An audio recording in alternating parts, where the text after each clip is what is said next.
Kuşların hayırlı etsin inşallah. Bereketli olsun.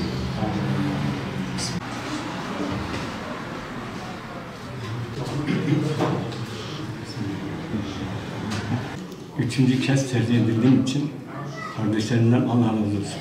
Bu göreve layık kılmaya inşallah elimden geldiği kadarıyla çalışacağım. Azim gayreti sarf edeceğim. Rabbim genelde Türkiye'mize, özellikle Serhat ilimize, Ağrı'mıza hayırlara vesile kılsın inşallah. İnşallah hep birlikte bu davanın hizmetkarıyız. Hiçbir haksızlık yapmadan inşallah tüm kardeşlerimle, tüm arkadaşlarımla görevimize en iyi şekilde layık olmaya çalışarak başarılar elde etmeye çalışacağız. Çalışma bizden, tavfik Allah'tandır. Rabbim hepimizin yar ve yardımcısı olsunlar.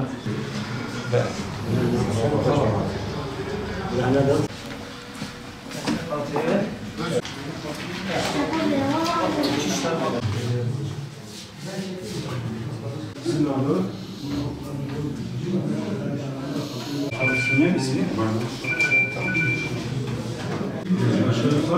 Allah